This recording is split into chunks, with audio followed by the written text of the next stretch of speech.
اعوذ باللہ من الشیطان الرجیم بسم اللہ الرحمن الرحیم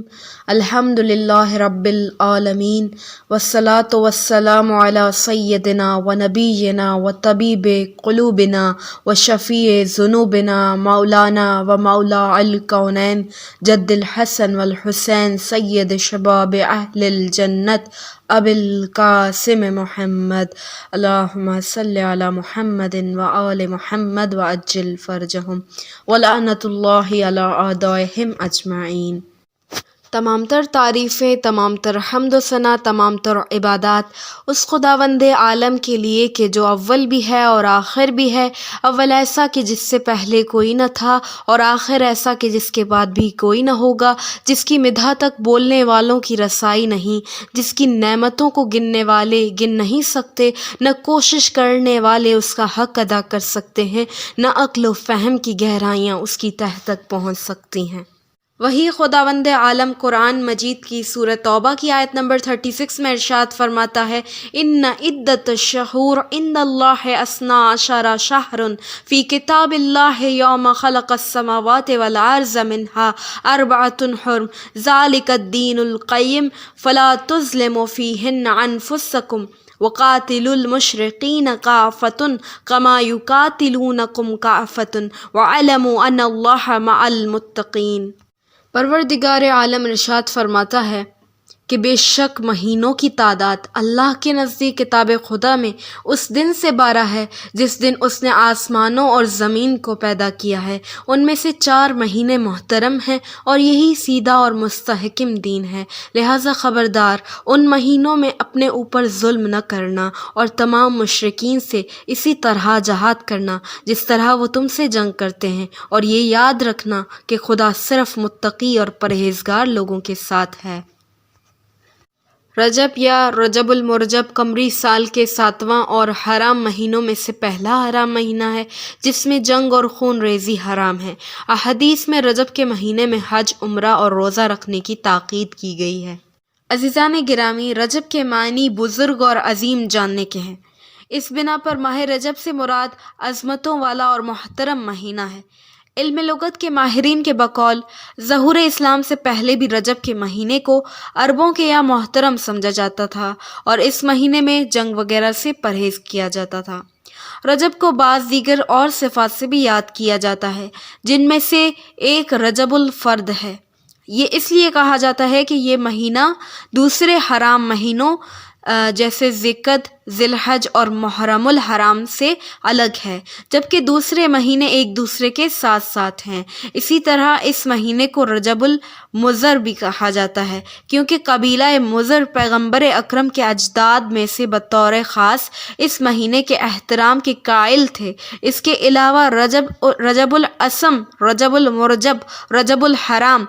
منسل الحسنہ اور منسل العال اس مہینے کے دوسرے نام ہیں۔ اس مہینے کو رجب العصب اور رجب الاعظم نام رکھنے کے حوالے سے پیغمبر اسلام سے منقول ہے۔ اس مہینے کو عصب کہا جاتا ہے چونکہ اس مہینے میں میری امت پر خدا کی رحمتیں نازل ہوتی ہیں، اور اسے اعظم بھی کہا جاتا ہے چونکہ اس مہینے میں مشرکوں سے جنگ کرنے سے روکا گیا ہے۔ عبداللہ بن عباس سے منقول ہے کہ جب بھی رجب کا مہینہ آتا تو مسلمان پیغمبر اکرم صلی اللہ علیہ وآلہ وسلم کے گرد جمع ہوتے۔ اس وقت پیغمبر اکرم صلی اللہ علیہ وآلہ وسلم حمد و ثناء پروردگار اور گزشتہ پیغمبروں کو یاد کرنے کے بعد فرماتے تھے، اے مسلمانوں، عظمتوں اور برکتوں والا مہینہ تمہارے اوپر سایہ فگن ہے۔ یہ وہ مہینہ ہے جس میں خدا کی بندگی کرنے والوں پر رحمتیں نازل ہوتی ہیں، سوائے مشرک اور بدعت گزار کے جس نے اسلام میں کوئی بدعت قائم کیا ہو۔ رجب کے مہینے میں ایک ایسی رات ہے جو بھی اس رات شب بیداری کرے اور خدا کی عبادت میں مشغول رہے تو خدا اس کے جسم کو جہنم کی آگ سے نجات دیتا ہے، اور 1000 فرشتے اس سے مصافحہ کرتے ہیں، اور 1000 فرشتے اگلے سال اسی دن تک اس کے حق میں استغفار کرتے ہیں۔ پھر آپ نے فرمایا، جو بھی رجب کے مہینے میں روزہ رکھے تو قیامت کے دن کی سختی اور خوف سے امان میں رہے گا اور جہنم کی آگ سے نجات ملے گی۔ عزیزان گرامی، تو جاننا چاہیے کہ ماہ رجب